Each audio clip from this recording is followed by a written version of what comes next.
Can I identify the scratches his nails ruined into the rocks? Am I following him cell for cell, inch for inch? Why did he turn back on himself and not carry through to the ascent?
There is no other direction, no other exit from this motorway.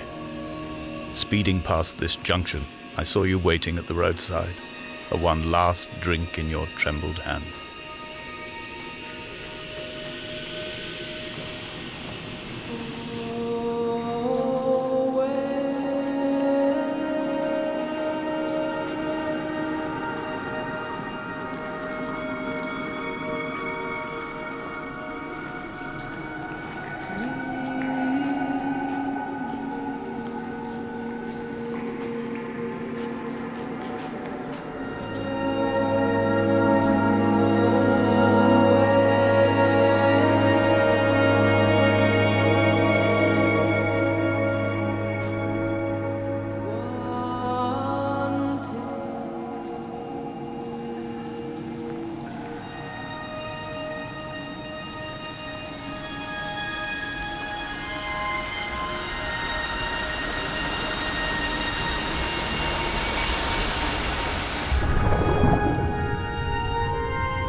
If the caves are my guts, this must be the place where the stones are first formed.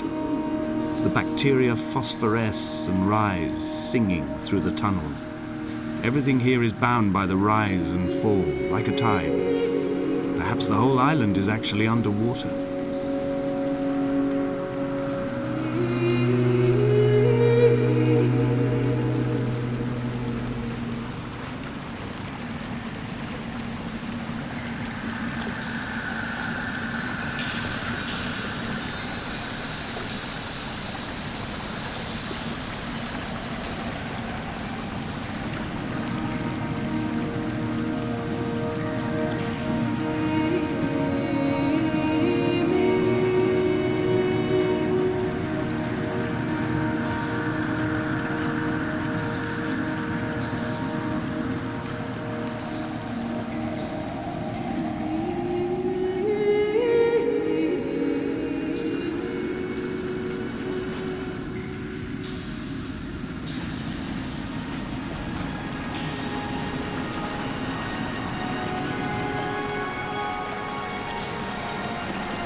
When I was coming round from the operation, I remember the light they shone in my eyes to check for pupil contraction.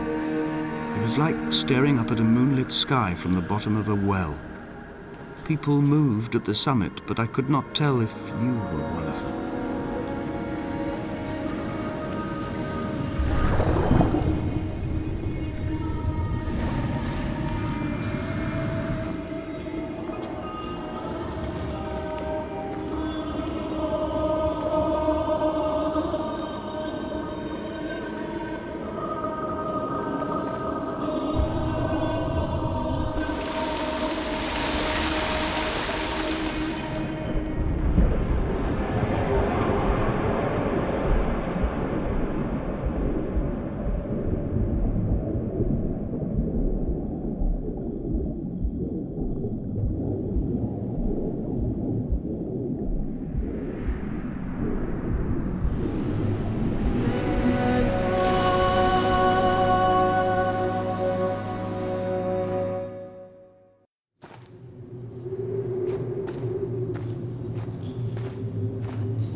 I wish I could have known Donnelly in this place.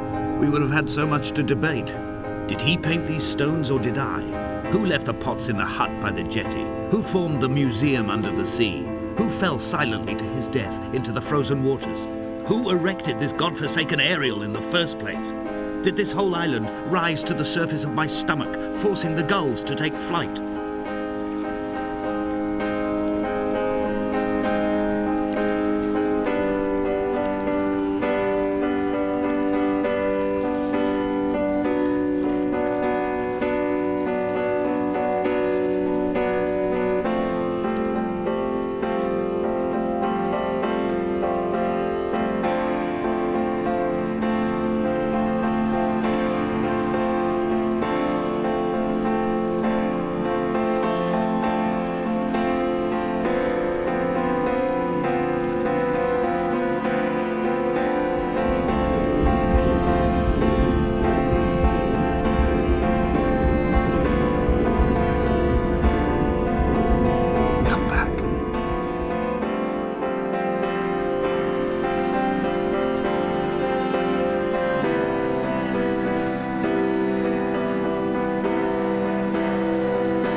Of fire and soil, I chose fire.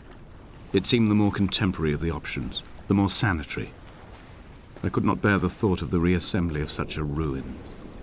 Stitching arm to shoulder and femur to hip, charting a line of thread like traffic stilled on a motorway, making it all acceptable for tearful aunts and traumatized uncles flown in specially for the occasion. Reduce to ash, mix with water, make a phosphorescent paint for these rocks and ceilings.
There were chemical diagrams on the posters on the walls on the waiting room. It seemed appropriate at the time. still-life abstractions of the processes which had already begun to break down your nerves and your muscles in the next room. I crammed diazepam as I once crammed for chemistry examinations. I am revising my options for a long and happy life.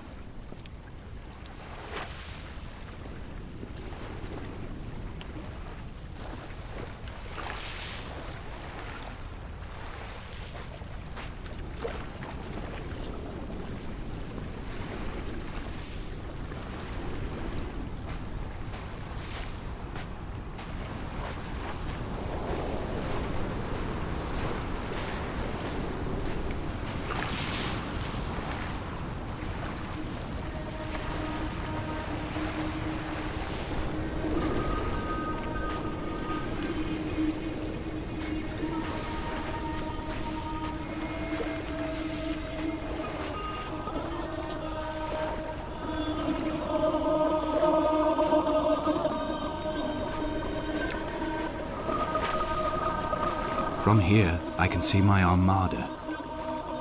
I collected all the letters I'd ever meant to send to you, if I'd have ever made it to the mainland, but had instead collected at the bottom of my rucksack, and I spread them out along the lost beach.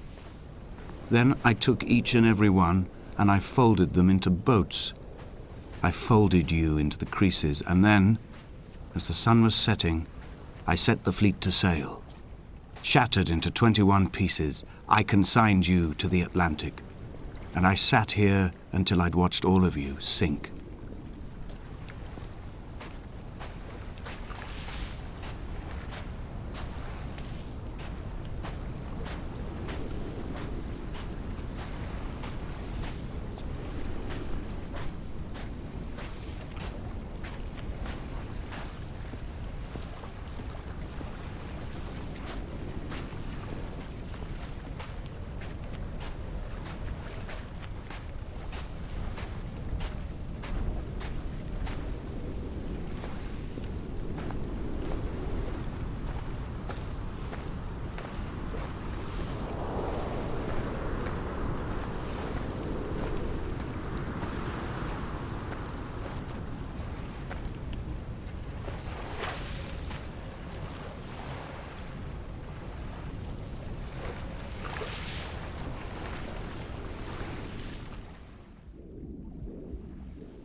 I will drag my leg behind me.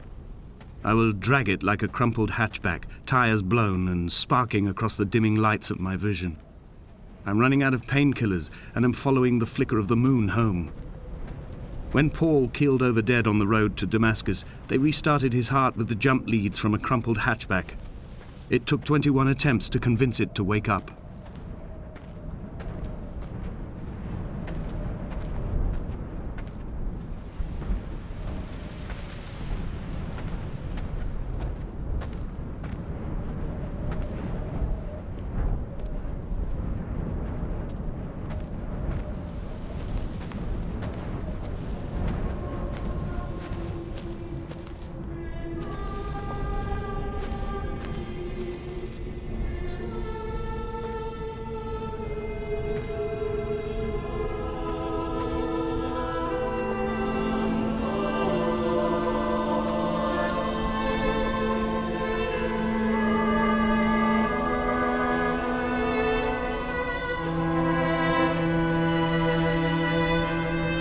I've begun my voyage in a paper boat without a bottom. I will fly to the moon in it. I've been folded along a crease in time, a weakness in the sheet of life. Now you've settled on the opposite side of the paper to me. I can see your traces in the ink that soaks through the fiber, the pulped vegetation. When we become waterlogged and the cage disintegrates, we will intermingle. When this paper aeroplane leaves the cliff edge and carves parallel vapor trails in the dark, we will come together.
If only Donnelly had experienced this, he would have realized he was his own shoreline, as am I.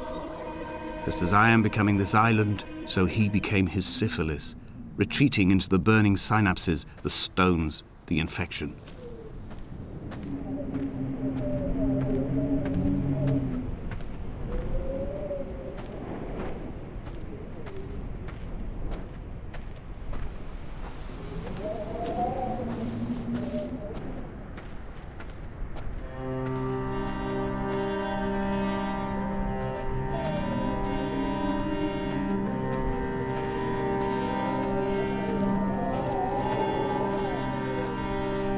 There are headlights reflected in these retinas. Too long in the tunnels of my island without a bottom. The sea creatures have risen to the surface, but the gulls are not here to carry them back to their nests. I've become fixed, open and staring, an eye turned on itself. I've become an infected leg whose tracking lines form a perfect map of the junctions of the M5. I will take the exit at mid-thigh and plummet to my Esther.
I have dredged these waters for the bones of the hermit, for the traces of Donnelly, for any sign of Jakobsen's flock, for the empty bottle that would incriminate him. I have scoured this stretch of motorway 21 times, attempting to recreate his trajectory, the point when his heart stopped dead and all he saw was the moon over the Sanford Junction. He was not drunk, Esther. He was not drunk at all, and it was not his fault. It was the converging lines that doomed him. This is not a recorded natural condition. The gulls do not fly so low over the motorway and cause him to swerve. The paint scored away from his car in lines like an infection, making directly for the heart.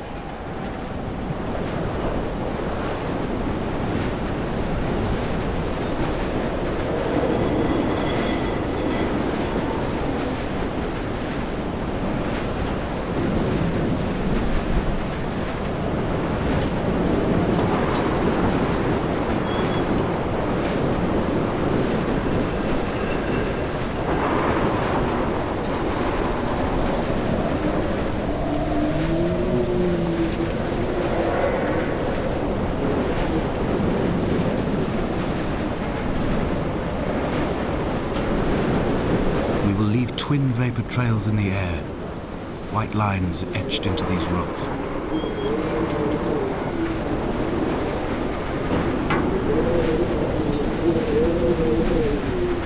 Dear Esther, I have burnt my belongings, my books, this death certificate. Mine will be written all across this island. Who was Jakobsen? Who remembers him? Donnelly has written of him, but who was Donnelly? Who remembers him? I have painted, carved, hewn, scored into this space all that I could draw from him. There will be another to these shores to remember me. I will rise from the ocean like an island without bottom, come together like a stone, become an aerial, a beacon, that they will not forget you. We have always been drawn here. One day the gulls will return and nest in our bones and our history. I will look to my left and see Esther Donnelly flying beside me. I will look to my right and see Paul Jakobsen flying beside me. They will leave white lines carved into the air to reach the mainland, where help will be sent.